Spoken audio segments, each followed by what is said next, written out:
Our speaker today was named by the Huffington Post as one of the top 10 people to know in Silicon Valley. He has developed his expertise as the founder of the amazing community of AI founders, experts, and VCs in the Bay Area. Please welcome to the stage, Murray Newlands.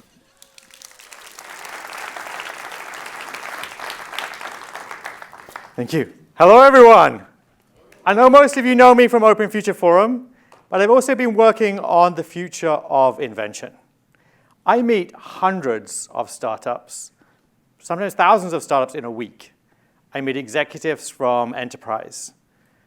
And really, I try and think about what are the trends that are happening?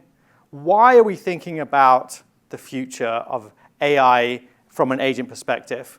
And where do we need to be taking it?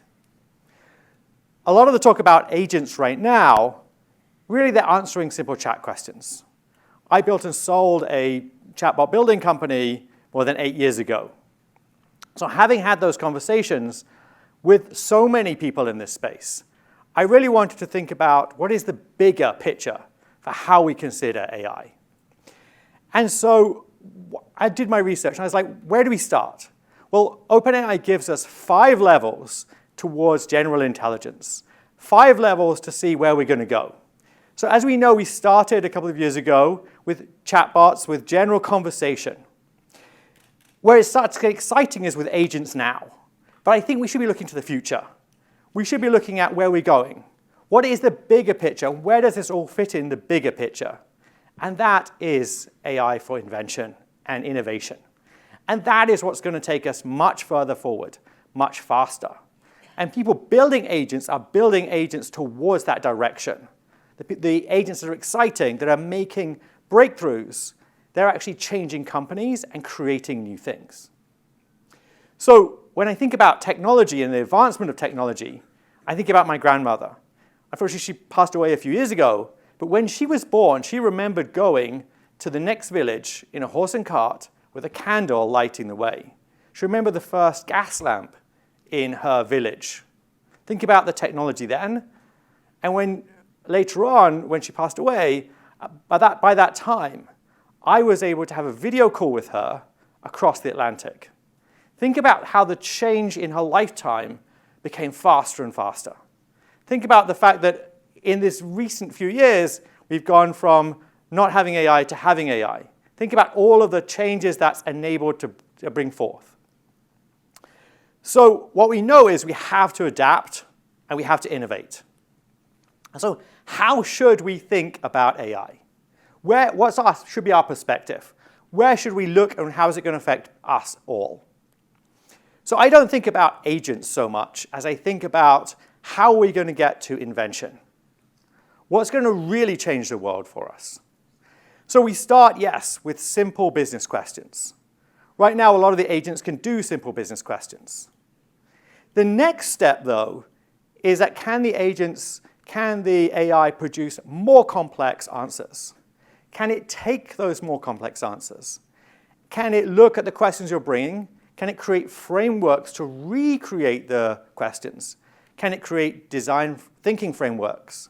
Can it then take those frameworks, create multiple answers? Every time you have a question, why don't you have 1,000 Einsteins delivering that answer? Creating hundreds of thousands of different possible business solutions and delivering those business solutions. Inventing new solutions for your business.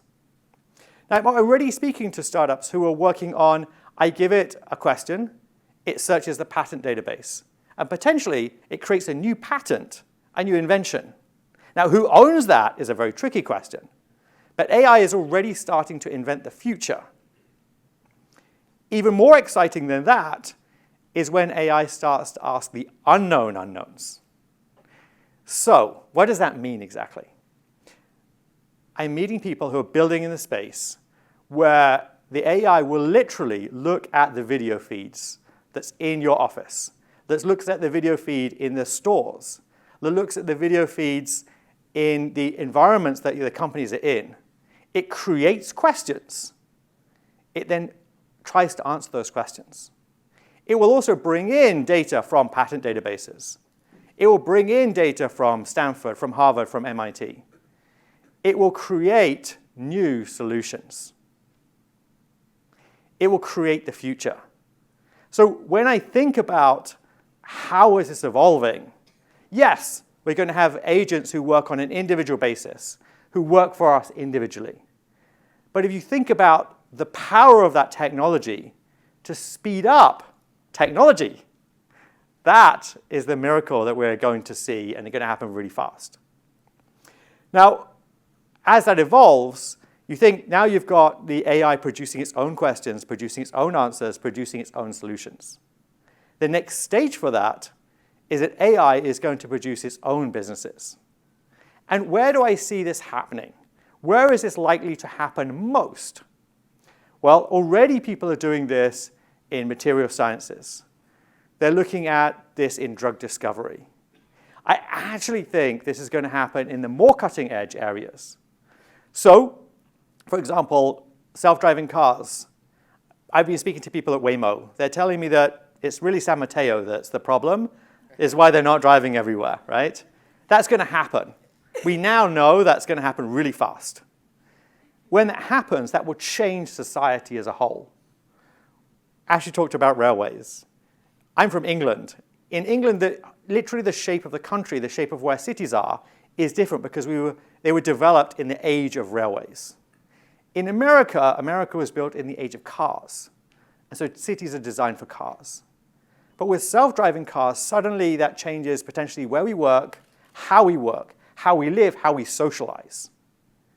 That's $1 trillion opportunity that's going to come to life and could happen within the next year or two. Within that, there are going to be all kinds of unknown unknowns. And an AI company, for example, is going to be very good at picking that up. It's going to bring in all the data about how we change. It's not going to have our biases, our predispositions. It's going to look for the business opportunities, and it's going to develop those business opportunities, and it's going to deliver those business opportunities. Now, as we know, yesterday made a huge change to the country. Tokenization is happening. A few years ago, if you were in the Bay Area, cryptocurrencies were everywhere. We know that's going to come back in a huge way. So I'm predicting that cryptocurrencies are going to be the way that AI agents operate. Decentralization is going to be back in a much bigger way. And once again, if you think about decentralization, which is going to happen very fast, and you think about AI agents, those AI agents are going to have the ability to transfer money very fast. They're going to have the ability to make new businesses very fast. And so in that decentralized AI version of where we're going to live, things can operate and happen faster and faster. So I think, yes, you can look at AI as agents. They're going to do my work for me. They're going to do my outreach for me. But actually, the big thing that's going to change is that AI is going to invent the future that we're in. And it's going to invent the future we're in faster and faster and faster. Obviously, one of the challenges my grandmother had was that by the end, she was dealing with a phone, and there were too many changes. So the real question is, how do we keep up with the changes that AI is going to bring?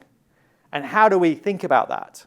But I think what's really important to start with is we need to think about AI from a really big perspective, how it's going to change the next 5 to 10 years, how it's going to change how business is done, how business is created, how problems are solved. If we really want to create a spaceship to go to Mars, it's probably not going to be us that develops it. It's going to be AI that creates it. So what's holding us back? I think really what's holding us back right now is the fact that we're still thinking about the problems from an older perspective. Many of us are still thinking about the technology from a technology perspective, not from a business creation perspective, not from an invention perspective. Now, Fifi Lee just raised $230 million to create virtual worlds, and as she says, to visualize everything from sandcastles to creating cities in the sky. People are already working on this at a massive scale, and this truly is going to be the transformation that AI brings. So I'll leave you with this. So don't be a frog at the bottom of the well looking up. Be a dolphin looking out over the sea. I'm Murray Newlands. Thank you very much.